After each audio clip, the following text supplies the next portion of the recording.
Alrighty, fanboys and fangirls, it looks like today's episode is going to be solely dedicated on the HomePod. Most notably, some upcoming features possibly coming once Apple figures out what they're going to do with the HomePods. But we're going to talk about everything we need to know about the future HomePod features and some new designs. And lastly, we say goodbye to a fallen but maybe forgotten Apple product known as the iMac Pro. All of that on today's episode and a couple of updates regarding the channel, so stay tuned.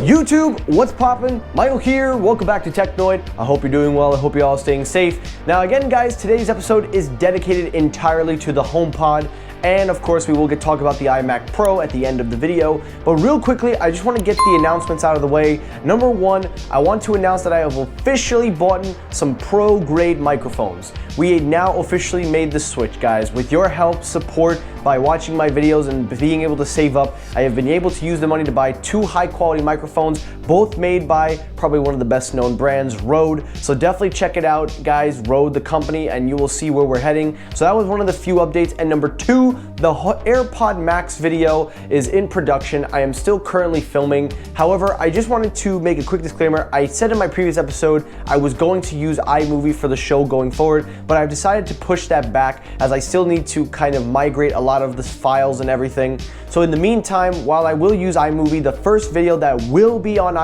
Final Cut Pro, I'm sorry, I can't even talk, is going to be the AirPod Max review.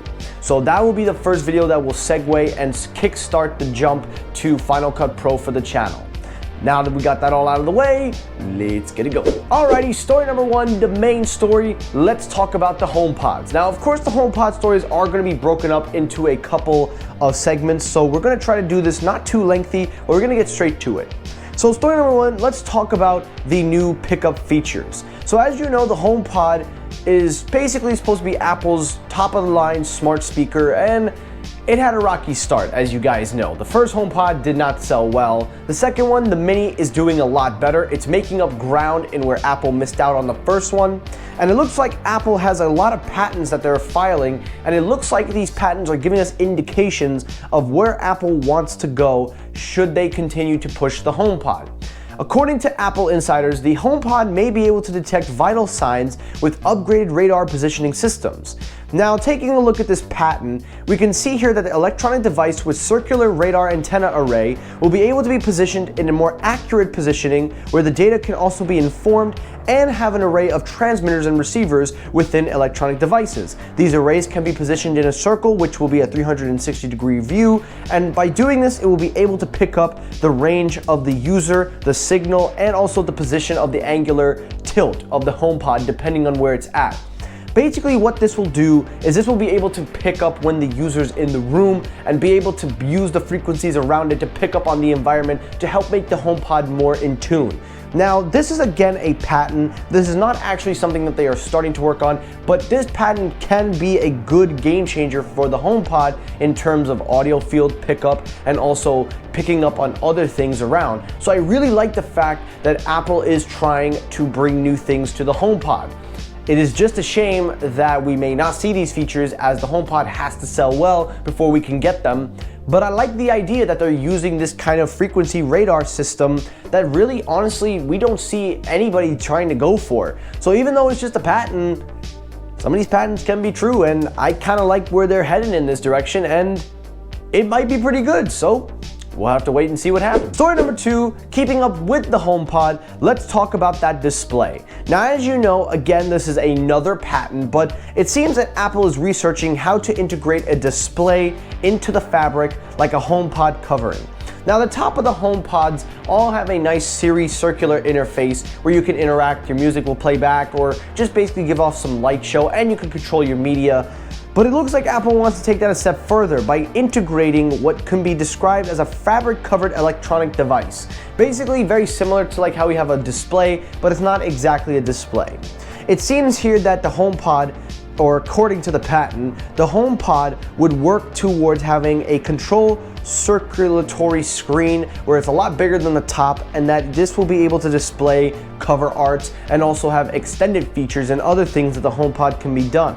Now, taking a look at this, it says here that there is a thermoforming process where the display may be heated, and that way it will soften the pliable state, and the display may be molded into the desired shape by being able to move it from the top into the center. This display could be able to enable other features, and most of all, it seems that this new technology that they want to introduce could be done with the expensive version of the HomePod, not the Mini, because again, the Mini is really the one that's selling well for them.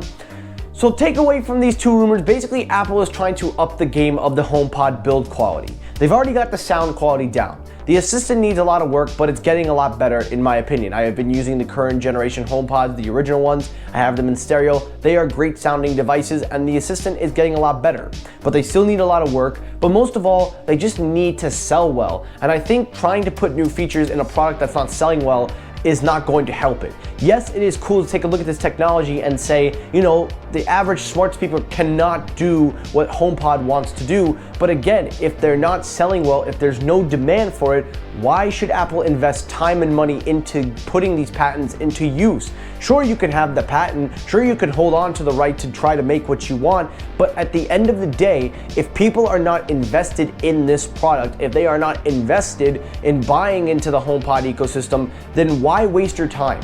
So while I do appreciate a lot of what the HomePod or the patents give us an idea, and I appreciate how Apple is trying to step the game up, they got to sell well. So you know what? Here's my perfect formula, Apple. HomePod Mini, current HomePod, maybe take a step down below, put 2 tweeters, 1 woofer, maybe a passive radiator, who knows? But if you're gonna make an expensive version, then put all the top tier features in that, but everything else, you just gotta kinda, you know, take a step back. You gotta study the market, just like you did with the first one. And last story, let's talk about the iMac Pro. Now this today, guys, we have to kind of slow down the episode because we have to say goodbye to a lost, but not forgotten, well, kind of forgotten, product of Apple that really had a chance, but it did not have a chance as well. I am, of course, talking about the ill-lived iMac Pro, a computer that was released around 2017 that was set to be the dawn of a new Pro era where the Mac Pro was not being cared for and Apple basically wanted to right the wrong. Here lies a computer that could have been so much more. It had so much mass potential. It had tons of videos by Snazzy Lab showing that they wouldn't fix it. There were tons of videos of people trying to customize this Mac, but most of all, there were even people trying to play GTA 5 on this Mac and it couldn't even get above 60 frames per second. We say goodbye to an all-in-one PC that had a ill-lived, but yet not so present in every average user's home. Because for $4,500, it definitely did not ring any bells. Although to be fair, the black keyboard and the black trackpad and mouse, that was actually pretty cool. So, we say goodbye to the fallen. We say goodbye to the what was once iMac Pro.